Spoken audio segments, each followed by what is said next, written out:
Hi, I'm James Watterson, Minister at Carey Baptist Church in Preston. And I am Lucy Bryler, the Children and Youth Worker here at Carey Baptist Church in Preston. And Christmas is almost upon us, so we thought we would make a short video for BUEN about Christmas. So obviously the most important thing for us as Christians at Christmas is the reason for the season. It's the fact that Jesus came to us.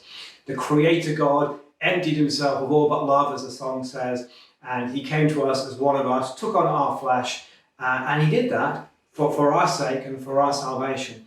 And so we want to remember that as the most important thing. We also want to consider how we might make our celebration of Christmas in tune with that message, really, of being about caring for other people and caring for the world that the Creator made, as well as honouring Jesus as our Lord and Saviour. So we've got a few ideas about how we might make our Christmas a little bit more friendly for people and plan, a little bit more sustainable, which we want to share with you now. And we'd love to hear from you in the comments, any ideas you've got, which would also help. So, first thing, some of you probably already have some Christmas cards arrived. The organised amongst you will have already sent some Christmas cards. I know I certainly haven't sent mine, but there are ways that we can think about our Christmas cards to make that a little bit more sustainable and support some Christian work as well through that. Yeah, so Christmas cards are probably one of the only things you're going to get through the post that isn't a bill or an Amazon package, if you're anything like me, and they're lovely to receive. But if you're tech savvy and you don't actually want to send a paper copy, there are hundreds of different ways that you can send email Christmas cards. Type it into Google, have a look, and see what might work best for you. But if you still want to send a paper card, that is fine. Have a look on the backs of them if you're getting them from the supermarket and see what charities they are supporting. You will probably be able to find some fair trade, more ethical ones in that sense. Quite a lot of them this year that I have seen are made from recycled paper, which is excellent. And if you're buying them off the shelves of supermarkets, just be aware of glitter.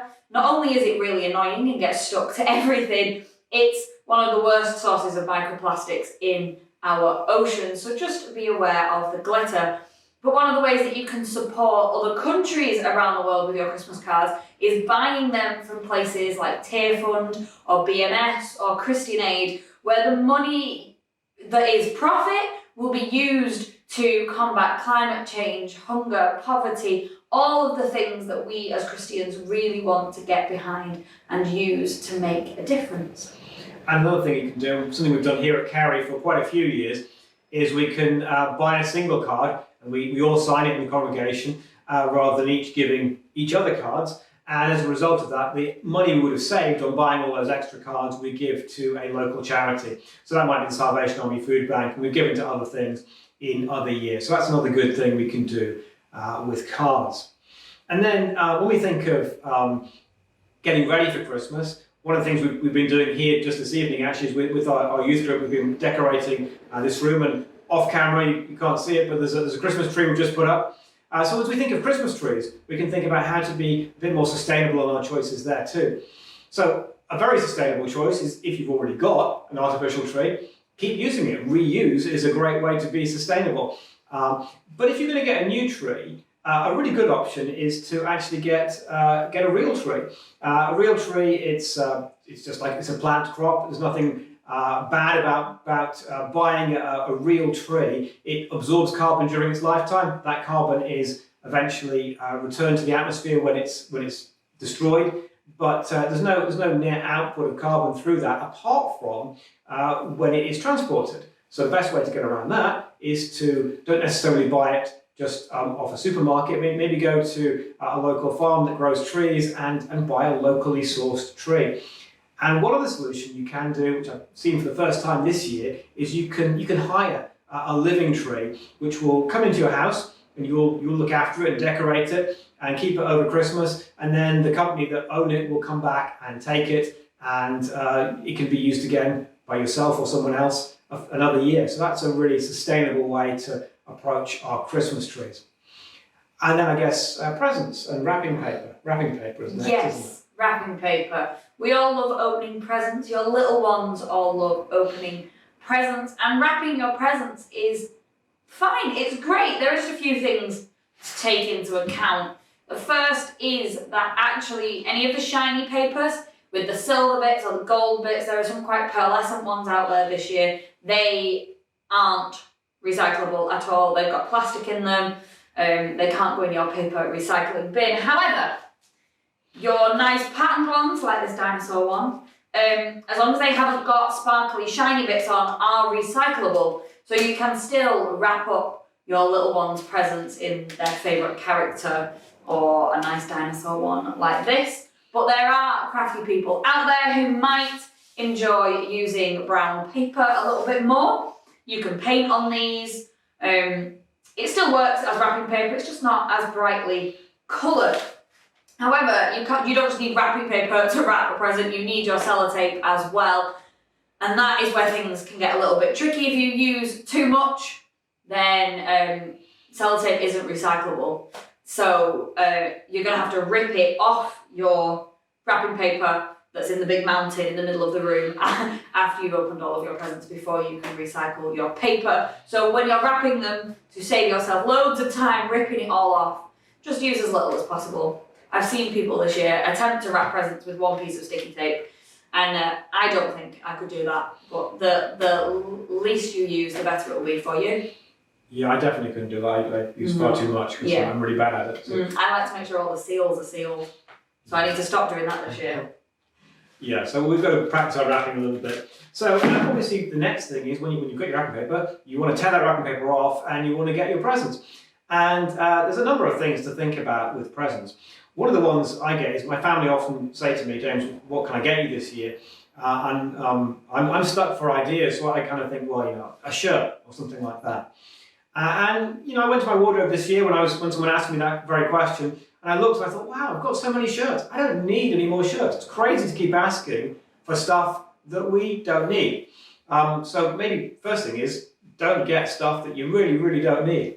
But then there are things that we can do that maybe we do need or that we can give which would be helpful to others. One of my favourites is to get charity gifts. So if someone goes maybe on the Christian Aid website and they can give me the gift of a goat, which doesn't mean they actually give me a goat. It means that someone in a community, maybe in Africa, will get a goat which they can use for their family, and I get the card which says, instead of giving you £20 or whatever it is, or £20 worth of present, we've given this goat to this family, which is great. In the past, I've had a toilet given to me, which is charming, and I really like the gift of a girl's education because I have two daughters, and I'm very aware that there are, in many parts of the world, girls don't get the same level of secondary education as boys do, and that's very bad for them, and it's very bad for society. And actually, one of the biggest things that helps in controlling population is actually getting women and girls to have education, because that gives them control over their careers, over their lives, and over their reproduction. And so that's actually really good for them, really good for their communities, and really good for the climate as well. So the charity gifts are a good thing. But we don't just have to give gifts for other people, we can get gifts for ourselves as well, as long as we think about what kinds of gifts we get. Yeah, so one of the big things you can do to help your family members, your friends, who you're buying your gifts for, to be more sustainable is encouraging them to reduce their waste. And one of the big ways you can do that is giving them gifts that they will use over and over and over and over again. Things like a nice lunch bag if you know that your relative or your friend takes a packed lunch. You can buy reusable water bottles. Food flasks are always really good because a drinks flask just doesn't quite cut it if you want to take hot food sometimes. You can get a hot drinks flask. They can be quite pricey if you go on places like Amazon or some of the online websites, but actually what I found this year is Primark are doing a sustainable gifts range at a much more affordable price. I've bought quite a lot of people reusable presents from there. They've got things like straws that are metal that come in a little bag that you can put in your rucksack, your handbag, whatever, so you can use them out and about. They've got reusable cutlery. But what I've found that's been really helpful actually is I've got a lot of friends who are into things like beauty, and I know some of our youth are into things like skincare routines, and they've got quite a lot of reusable products that they can use. Things like reusable cotton pads that take out the disposable and plastic versions you can buy, and bamboo earbuds and things like that. So they're always a great gift to give. But if you're wanting people to go outside a little bit more, or you have an avid gardener in your present buying pile, then a great thing you could do is buy things that would help the wildlife around them. If you just think about what comes in your garden, we've got our birds, which are amazing and beautiful, and we love feeding them. Great! Play in on that. Buy someone a bird feeder and some bird seed. Or if you're crafty and you're the kind of person who's using the brown paper and making it beautiful, then maybe you could make people your own bird feeders. So you could make them some fat balls or pine cone feeders. If whoever you're buying for is quite rural, then they might have bigger mammals coming into their garden. So you can buy things like hedgehog houses and hedgehog food, and you can buy specific fox tins and things that will be a really nice present for someone. But really close to my heart, anybody who knows me, is our pollinators and the crisis with them that is going on in the world right now. 80% of our food crops are in fact pollinated by butterflies and bees and hoverflies, and so doing something for our outdoorsy gift receivers is a great way of boosting their numbers. So you can buy pretty much most things now. You can buy wildflower bombs that you throw into hedgerows and things, and they will sprout up native wildflowers. You can buy compostable notebooks and diaries that once people are done with them, they can bury them in the ground and wildflowers will grow out of the covers. And of course you can buy packets of seeds. If you're thinking, oh great, I'll buy someone a bug hotel, again, like some of the other products, just be aware of where you are buying it from. Amazon and B&M do great ones, but they don't necessarily cover all pollinators. Each pollinator has a different place that it likes to sleep and hibernate, and so going to a more trusted website like the RSPB, the Bumblebee Conservation Trust, or even Butterfly Conservation means you'll be able to buy one that has all of the little hidey holes and beds for all of the different pollinators, and it will be a great place for our bugs in this really cold weather. Yeah, so as Lucy was saying, we can think not just about what we buy, but where we buy things from. And one of the considerations is we can support local shops, or indeed other online retailers than Amazon. Amazon are not the only retailer. I know it feels like that sometimes, but we can support others. Lots of good online retailers, but also great to be a bit more sustainable perhaps, and support some of our local high street shops, and perhaps particularly some of the smaller shops who've been having a hard time as well themselves. And a present I like to get myself is books. I have lots, and I get more books every Christmas, and one day I might catch up with all the books that I've got in my pile waiting to be read. It's unlikely though. But if you're getting a book for someone to inform them about the environment, that's a really good thing to do. So we could think of Christian books that you could give to some of your Christian friends. Christian's Guide to the Environment is a really good one. Another really good one for perhaps a pastor or a theologian is Richard Baucombe's The Bible and Ecology. And then maybe for a non-Christian, particularly if they're a David Attenborough fan, David Attenborough's A Life on Our Planet is a really good book. It's very understandable, and it introduces a lot of the key issues concerning our planet. So do let us know in the comments what other ideas you've got on any of these topics, but about presents in particular as well. But after we've opened all our presents and we've been to church and we've celebrated the birth of Jesus, we come home and what we want is our Christmas dinner. So the final thing we want to think about is food and making Christmas dinner a little bit more sustainable, whether we're a carnivore or a vegetarian or indeed a vegan. Yeah, so one of the best things you can do, we have said it for gifts, is shop local. Cutting down that travel time of your vegetables or your turkey or your ham or whatever you are eating is a great way of reducing your carbon footprint this Christmas. So find your local butcher, go to your local farm shop and get what you can there. But if you're a bit like me and you're a little bit pressed on cash and you're going to go to the supermarket, that's okay. Just pay attention to labels.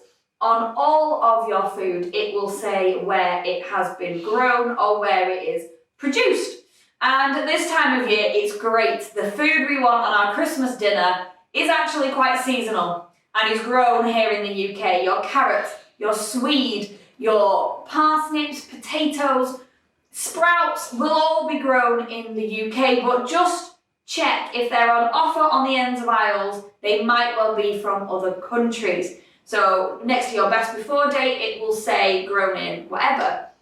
Some supermarkets are going that step further to helping us be more sustainable and showing us with a massive Union Jack on our fruits and vegetables and on our meat that it's grown in the UK, produced in the UK, and so it's great to just pay attention to your labels, and if you can shop local, do. Cool. I think, one other thing when it comes to food is that, of course, as well as Christmas dinner itself, over this period, a lot of us consume quite a lot of chocolate. So if you are eating chocolate, it's great to buy fair trade. Sadly, there's quite a lot of human trafficking on the supply chains of some of the chocolate that we eat, and that's a horrific thing. So if we buy fair trade, the fair trade label guarantees that the people who are producing that are being paid a decent wage and they are not being mistreated. So that's a really good thing to consider. Similarly with our wines, it doesn't really matter if it's a wine from Europe or the USA or indeed from Australia. But if you're buying wine maybe from South Africa or from Latin America, again, you can look out for the fair trade label. And that will mean that the supply chain there and the people who are producing that wine are being treated fairly. So I think that's everything. Is that it? Is that everything? I think that covers most of Christmas. Okay, so do, as we said, let us know in the ideas below what you think we should do, what you think you should do to make Christmas more sustainable, honouring to Christ, good for people, and good for the planet. And Merry Christmas. Have a lovely Christmas, everyone.